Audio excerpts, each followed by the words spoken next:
An ordinary grocery trip turns into an unforgettable showdown when an elderly woman tells a young black man to go back to Africa. What he says next doesn't just silence the room, it changes everything. Among the rows of fresh produce, an older woman, probably in her early 80s, stood adjusting her pearl-framed glasses. With her white curls pinned neatly and a floral sweater wrapped tight, she looked like someone's sweet grandmother, but what came out of her mouth was anything but gentle. At the citrus display nearby, a tall young black man named Malik, dressed in a charcoal hoodie and denim joggers, reached out for a mesh bag of tangerines while scrolling through something on his phone. He had a relaxed demeanor, the kind of guy who didn't stand out much until she made sure he did. Her voice, suddenly sharp and laced with disdain, cut through the store like a knife. "People like you don't belong in places like this," she spat. Loud enough for at least half a dozen people to hear, Malik blinked, slowly lifting his head as he lowered the phone. His expression was unreadable at first, like someone caught between disbelief and restraint, but the woman wasn't finished. Her next words landed with cruel precision. "Why don't you return to Africa or wherever you came from?" The store's hum came to a halt. Conversations died, footsteps paused, and several eyes darted in their direction. A teenager near the frozen section pulled out an earbud. A young dad holding a toddler hesitated before turning away. For a few unbearable seconds, no one moved, no one breathed. Malik stood frozen, his grip tightening around the handle of his shopping basket. He could have snapped, he could have shouted, walked away, made a scene. 1,000 possible replies burned behind his eyes, but instead he paused. He breathed slowly, purposefully. He shifted his basket into his other hand and straightened up. He didn't speak immediately. He stood there, radiating quiet strength, while the weight of her words lingered in the stale air. The woman held her apples defiantly, as though waiting to be challenged. Her gaze was fixed, her chin raised in contempt. A teenage clerk organizing pineapples nearby stopped stacking and watched, unsure if he should intervene. A cashier several lanes down leaned sideways to catch a glimpse. The moment had become something larger than just a rude comment. It had become a test of character, and everyone knew it. Malik finally looked the woman in the eyes, calm but firm, his silence more commanding than any outburst could have been. The entire store seemed to lean in, waiting for the response that would shift everything. When he finally spoke, his voice was low and composed, slicing clean through the tension like a blade. "Ma'am," he began, not with accusation, but with a patient clarity that commanded attention. "Do you even hear what you just said?" It wasn't a challenge. It was a mirror held up in front of her, inviting reflection, but she wasn't having it. "I meant it," she snapped without hesitation, her voice loud and brittle. "This is my land. People like you never belonged here." That was the spark.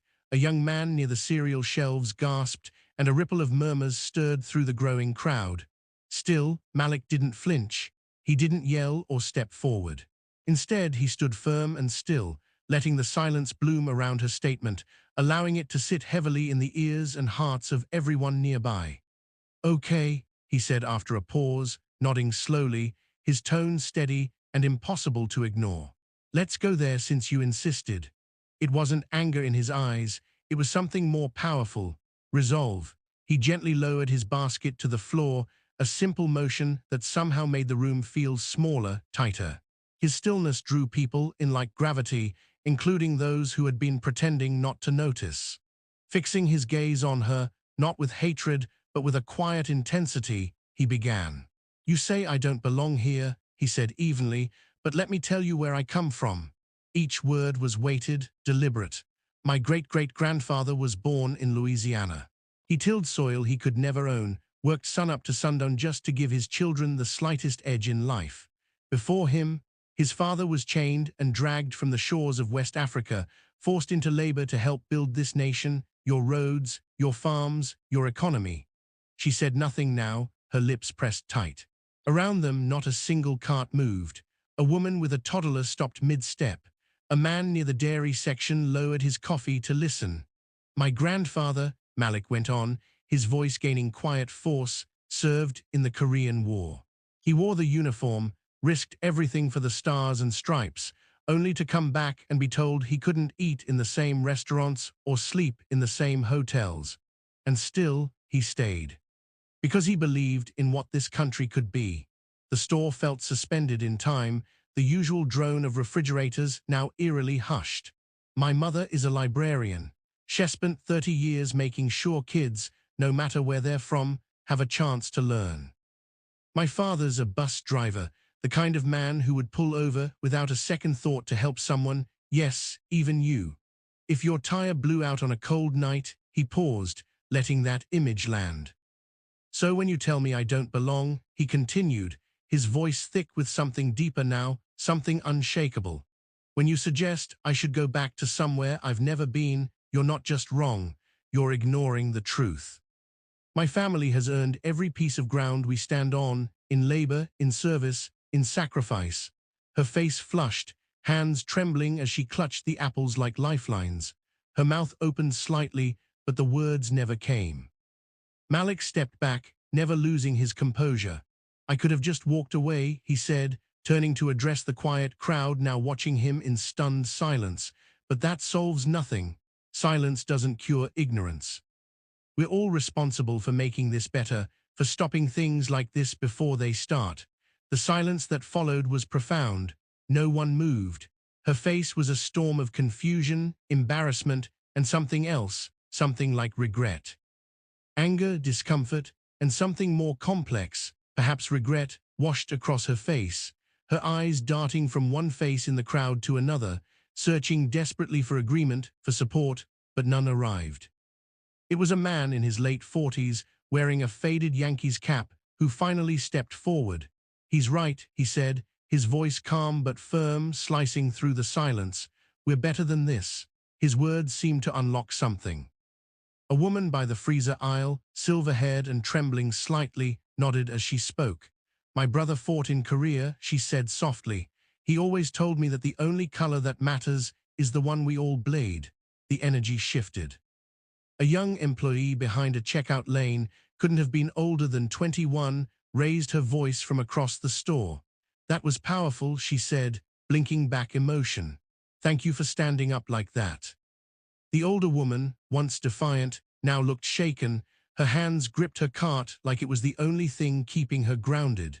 She didn't apologize, not directly, but the fire in her eyes had dulled to embers. When she did try to speak, her voice was barely a whisper.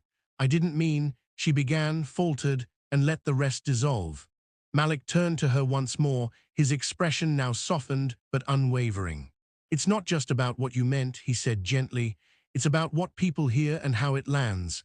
Words matter. What we do with them matters even more. From the deli counter, someone began clapping, just once, then again, hesitant at first, but it spread. The sound grew, not raucous, but sincere.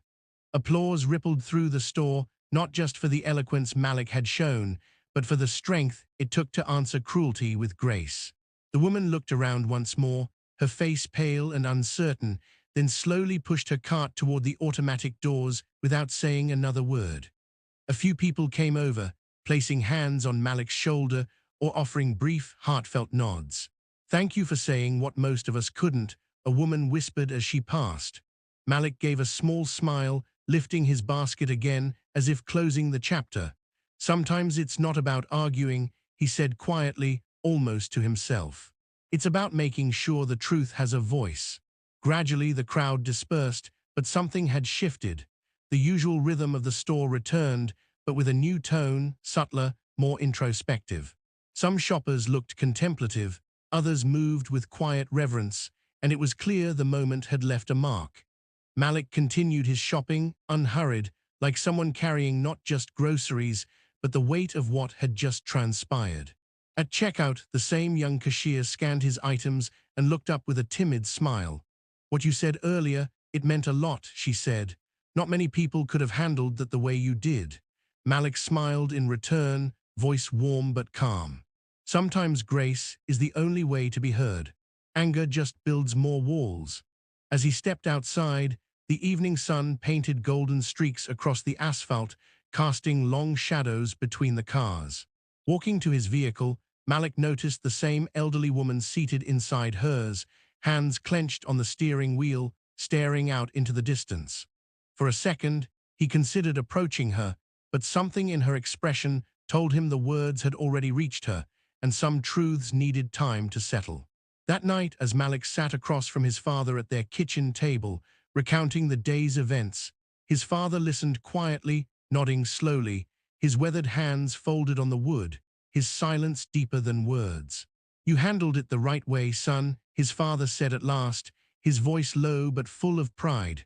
"Not just for yourself, for everyone who stood there and saw what you did. Folks like that woman might not change overnight, but you gave her something to think about. That's where it starts. You plant a seed, and you let time and truth do the rest." Malik nodded slowly, words settling deep. The encounter at the store had been jarring, but he understood now that it served a greater purpose. Prejudice doesn't dissolve unless it's challenged, and silence only lets it grow stronger. Meanwhile, in a quiet house across town, the older woman sat alone at her dinner table, staring at a full plate that remained untouched.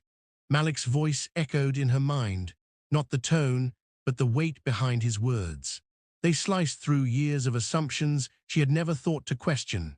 She thought about her grandkids, about the world they were inheriting, and something stirred inside her, not rage, not pride, but uncertainty, maybe even remorse. Over the following days, news of what happened in that grocery aisle began to spread, weaving its way through neighbors, church groups, and coffee shops. People weren't just talking about the confrontation. They were talking about Malik's grace, his strength, and the way he held his ground without raising his voice. What had begun as an isolated incident turned into something larger, a story about the impact of calm courage and the undeniable weight of truth when spoken with dignity. Malik never sought recognition, but wherever he went, people approached him, thanking him, sharing their own painful histories, feeling inspired to speak where once they had remained quiet. His moment of resolve became a spark for conversations that had long been buried. Even the woman from the store began to shift. Not all at once, but gradually, she started to examine the beliefs she had once clung to without question. She didn't know if she'd ever see Malik again, but if she did, she hoped her heart would be brave enough to say the words she couldn't that day. Stories like this remind us of something powerful, that decency doesn't always come with raised voices or grand gestures. Sometimes it's the quiet, steady stand that leaves the deepest mark. It shows us that truth, when delivered with sincerity, can soften the hardest edges. Let this moment be a reminder for all who witnessed it and all who hear it now that your voice matters. Your choices carry weight. They can build bridges or burn them. They can cause pain or begin healing. And if this story touched you, consider passing it on.